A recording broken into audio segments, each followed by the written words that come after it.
এই কোরআন দিয়ে যদি সমাজ গড়তে হয়, তাহলে আল্লাহর কোরআনের কাছে আপনার আমাকে আসা লাগবে। কথা বলেন ঠিক না বেঠিক?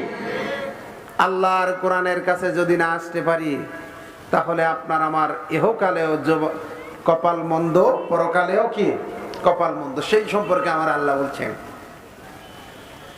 আল্লাহ রাব্বুল আলামিন আল্লাহর নবীকে ডাক দিয়ে বললেন, নবী গো, ইয়া রাসূলুল্লাহ, ইয়া হাবিবাল্লাহ। ভাই, আপনার বক্স বন্ধ করে দেন, সব বক্স বন্ধ করেন, আপনি শুধু মাইকই দেন। বন্ধুগণ আমার, ভাইরা আমার, গভীর মনোযোগ দিয়ে খেয়াল করুন।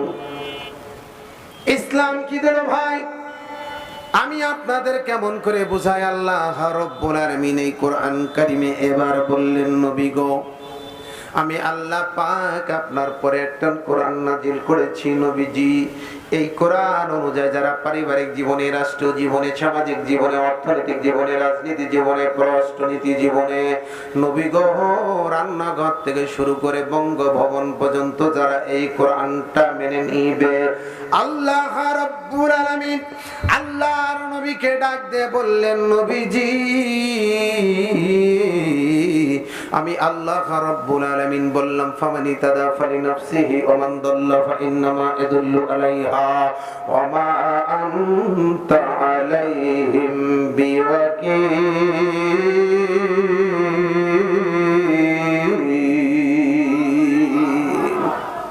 আল্লাহ তাআলা বলছেন, নবী, ওই ব্যক্তিগুলো যেন দুনিয়ার থেকে তাদের কপালে আমি আল্লাহর জান্নাতটা লিখে নিল। জোরে বলেন সুবহানাল্লাহ।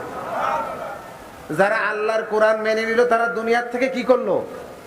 আল্লাহর জান্নাত তাদের কপালে লিখে নিল। এখন আমরা যদি এই কোরআনের কাছে প্রশ্ন করলাম, ও কোরআন, তুমি তো হাঁটাচলা করতে পারো না, তাহলে আমরা যদি তোমাকে না মানি, তুমি আমাদেরকে কি করতে পারো? তুমি কি আমাদের মারবা, না তুমি আমাদেরকে ধরবা? আল্লাহ কোরআনের মধ্যে জবাব দিয়ে দিতেছেন, জানো আমি কি করব তোমাদেরকে? আসুন সে কথাগুলো আমি বলবো, কিন্তু মূল কথাগুলো আমি আপনাদেরকে আগে বলে নেই। আমার বন্ধুগণ, আল্লাহ রাব্বুল আলামিন এবার ডাক দিয়ে বললেন, নবী, তাহলে যারা কোরআন মেনে নিল আর কোরআন দিয়ে যারা রাষ্ট্র চালাতে চাইলো, আমি আল্লাহ পাক বললাম তাদের কপালে আল্লাহর জান্নাতটা লিখে নিল দুনিয়ার জমিন থেকে। সুতরাং শুধু তাই নাই, আমি আল্লাহ ওদেরকে কেন বানাইছি এটা ওদেরকে জানারও দরকার আছে। কথা ঠিক না বা ঠিক?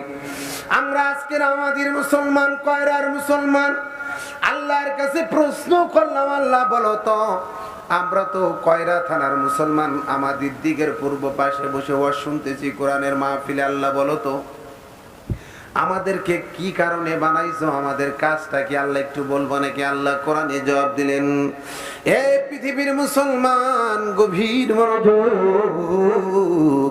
আল্লাহ রাব্বুল আলামিন এবার বলেন, ওয়া মা খালাকুতুল জিন্না ওয়াল ইনসা ইল্লা লিয়াবুদুন।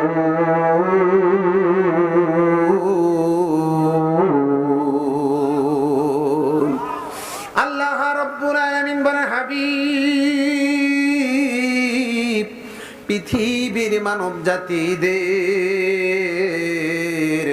জানাইয়া দাও নবী গো, আমি আল্লাহ রাব্বুল আলামিন ওদেরকে একমাত্র জিন আর মানুষদেরকে আমি আল্লাহ বানাইছি ইল্লা লিয়াবুদুন, একমাত্র, কেবলমাত্র, শুধুমাত্র আমি আল্লাহ পাকের ইবাদতের জন্য। জোরে বলেন সুবহানাল্লাহ।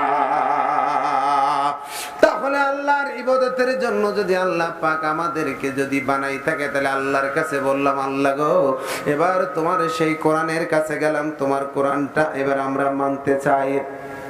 ও আল্লাহ, আমাদেরকে তুমি বানাইছো ইবাদতের জন্য, তাহলে দুনিয়ার জিন্দেগিতে আমরা আল্লাহ পাক তোমার ইবাদত করলাম, তোমার ইবাদত করার পরে তুমি আমাদেরকে কি দিবা আল্লাহ একটু বলবো না? আল্লাহ বলেন, তোমাদের জন্য আমি আল্লাহ পাক এমন একটা জান্নাত রেখেছি, যে জান্নাতের তল দিয়ে, নিচ দিয়ে 7টা নদী প্রবাহিত হয়ে গেছে।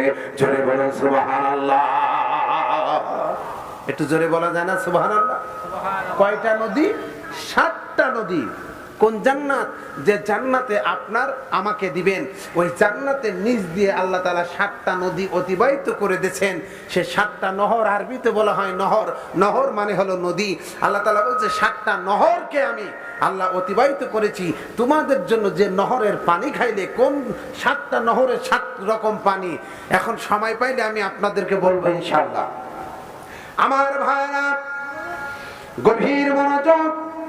আল্লাহ রাব্বুল আলামিন এবার বললেন, নবী গো, তাহলে ওই মানুষদেরকে এবার বলে দিন, মানব জাতিরা আল্লাহর কোরআনটা মেনে নাও, আল্লাহর কোরআনের কাছে তোমরা আসো।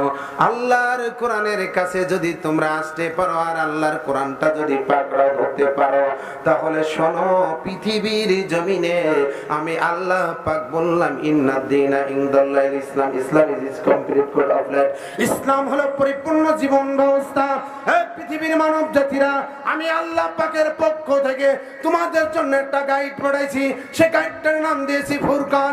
এই ইসলাম অনুযায়ী যদি তোমার জীবনটা যদি তুমি পরিপূর্ণভাবে জীবন যাপন করতে পারো, তাহলে আমি আল্লাহ পাক বললাম, মানুষরে তোমরা হতাশ হবে না, কোনো টেনশন করবে না, তোমাদের কোনো ভয় নেই। আল্লাহ বলে, ফালা খাউফুন আলাইহিম ওয়ালা হুম ইয়াহজানুন।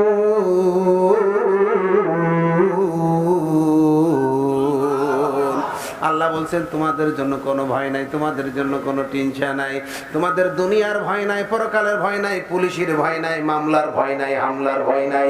একমাত্র শুধুমাত্র কেবলমাত্র যদি তোমরা কোরআনের কাছে আসতে পারো, জোরে বলেন সুবহানাল্লাহ। আল কোরআনের সৈনিক আমি, নাহি তো কোনো ভয়, এক আল্লাহর গোলাম আমি, এই তো পরিচয়। মারহাবা বলেন।